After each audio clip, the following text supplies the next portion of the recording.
syukur ya, karena kita ini menjadi ibu syukur, pak syukur ya, nenek syukur, kakek syukur ya, semua jadi keluarga besar yang bersyukur. Bersyukur menjadi panggilan kita. Karena apa? Rasul Paulus sudah bilang, mengucap syukurlah dalam segala hal, karena itulah yang dikehendaki Allah bagi kamu dalam Kristus Yesus. Kalau malam hari ini kita bersyukur karena nubuatan Nabi Mika 5 ayat 1. Ayo sampai yang sudah hafal datang tempat ini. Ada? Ya, bukan saya suruh menghafal ya. Tetapi engkau hai Betlehem Efrata, hai yang terkecil di antara kaum-kaum Yehuda, daripadaku akan bangkit bagiku seorang yang akan memerintah Israel, yang permulaannya sudah sejak dahulu kala, sejak purbakala. Ya, saudara yang saya kasih itu sudah digenapi. Karena itu malam hari ini dengan terang tema yang ada, terus tema ini jangan bosan ya. Sebab kalau kita bosan nanti lama-lama bosan ikut Yesus. Mau bosan ikut Yesus? Tidak ya. Jangan sampai bosan. Kalau kita bosan mengikuti Yesus, ya apalah artinya jadi Kristen. Malam hari ini dalam kebersamaan ini kita memperhatikan terlebih dahulu bagian firman Tuhan yang tadi kita sudah baca, kita dengar bersama. Di situ kita melihat relasi, hubungan yang terkandung dari bagian yang kita baca dengan hakikat dan makna Natal. Apa Bapak Ibu Saudara? Wah, ini Mas Saud. Gimana sekolah minggu? Jangan bermain. Hakikat dan makna Natal. Coba katakan. Waduh. Nah, kita perhatikan di sini yang Rasul Paulus sampaikan bahwa Allah mengutus anaknya sendiri dalam manusia. Dalam manusia siapa? Yesus. Manusia Yesus, supaya ia dapat membebaskan ya, memberikan kebebasan bagi manusia dari kedagingan, dari keberdosaan, supaya kita manusia dalam tanda kutip ada daging itu daging. Nah tadi banyak yang potong daging kan? Nah, kita dari apa ini selalu potong daging, bukan daging itu yang dimaksud. Sehingga dari kedagingan yang ada, kita sebagai manusia dibebaskan, diangkat sebagai anak. Ya, ungkapan yang ada ini dikatakan bahwa pembebasan tubuh kita yang ada ini mengandung arti bahwa manusia dibebaskan dari kuasa dosa dan maut. Kita dimuliakan, selanjutnya juga dibebaskan bersama-sama dengan seluruh alam semesta dari penderitaan ketidakharmonisan. Luar biasa, universal ini. Pembebasan, kemerdekaan yang Allah kerjakan di dalam Yesus Kristus Putra Natal. Saudara, pembebasan tubuh kita dalam tanda petik saya katakan memberi pengertian bahwa keselamatan itu bukanlah perkara batin saja, melainkan perkara yang menyangkut dunia jasmani, dan juga bahwa kehadiran roh di dalam diri orang percaya bukan berarti menjadi orang yang hidup di dunia rohani, kemudian lepas dari dunia real. Bukan yang disebutkan orang rohani itu ya, tapi ini rohani dalam kaitan firman ini. Orang-orang yang menerima roh, itu saya lebih baik gunakan itu kata, bukanlah orang yang menempatkan diri di luar dunia atau telah mencapai tingkat tinggi yang lebih luhur, jauh di atas dunia.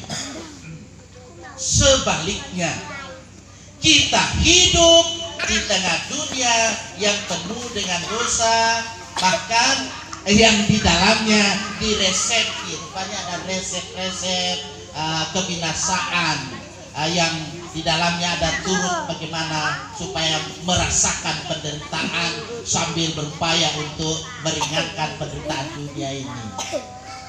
Saudara, tugas kita, visi misi ketika kita ada di dunia, kita harus mengingat bahwa melalui segala bentuk karya manusia, Allah turut bekerja dalam segala sesuatu untuk mendatangkan kebaikan bagi mereka yang mengasihi Dia, yaitu bagi mereka yang terpanggil sesuai dengan rencana Allah.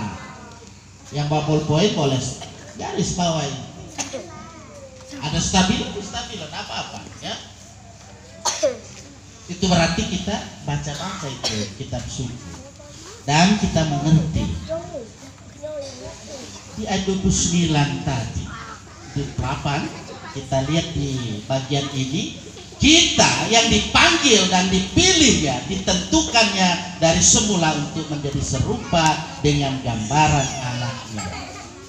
Saudara, di situ Bapak Ibu Saudara memperhatikan ada diktum, foto diktum itu pernyataan ya. Di situ kita lihat ada pernyataan yang di dalamnya menyatakan pengangkatan kita sebagai anak dan menjadi serupa dengan gambaran anaknya, yaitu pembebasan dan pemulihan di dalam Dia bersama dengan seluruh alam semesta ini.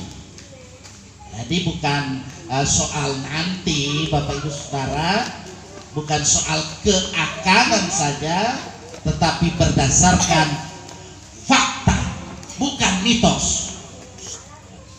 Fakta Kristus, yaitu Allah yang telah menjadi manusia di dalam Yesus Kristus, dan berdasarkan pengharapan masa depan kita, masa kini, dan juga di masa yang akan datang. Karena itu saudara-saudara yang saya kasih dalam kasih Tuhan, di malam kita bersyukur ini, saat kita merayakan Natal Yesus Kristus dengan kolom 1, yuk ke Bethlehem yuk. Nah, gitu bahasa kolom 1 itu, atau bahasa hari-hari. Ayo ke Bethlehem. Mau? Nah, kalau kita mau ke Bethlehem, di kolom 3 kita sudah melihat ada 5 hal. Saya tidak ulang itu, nanti buka aja di YouTube saya ya, saya tidak memanjang khotbahnya. Malam hari ini dengan memperhatikan tema yang ada, apa yang ada di Bethlehem, ketika kita secara nasional diajak untuk ayo, nah itu kalau bahasa hari-hari, yuk ke Bethlehem. Nah, itu bukan berarti dalam artian harafiah, tetapi arti yang sangat mendalam. Ketika kita mau memaknai Natal Yesus Kristus malam hari ini, ada paling kurang lagi 7 hal ya, pengharapan yang kita peroleh selain yang sudah saya kemukakan tadi dalam perikop tadi, untuk kehidupan kita kini dan ke depan. Yang pertama, mengikuti bintang Bethlehem. Iya, ini kecil bintangnya. Kalau waktu di kolom 5 dia berjalan, dia dikasih apa jalan itu, karena ada yang ini ada bintang. Mana lagi? Itu simbol. Ya, simbol Natal. Perhatikan supaya yang pertama mengikuti bintang Bethlehem. Yang kedua, percaya, beriman. Ketiga, berkata ya. Keempat, bicaralah dalam doa dengan Tuhan. Hiduplah penuh dengan kemuliaan. Yang keenam, ingat pohon. Nah, ini pohon apa ini? Pohon cemara. Ya, kemudian supaya kita bersinar. Yang ketujuh itu bersinar di dalam gelapnya dunia ini. Satu persatu mari kita perhatikan. Ketika kita yuk ke Bethlehem, bukan mencari paspor nanti ke imigrasian lalu supaya bisa kesan. Kalau bisa nanti ke sana ada wisata rohani.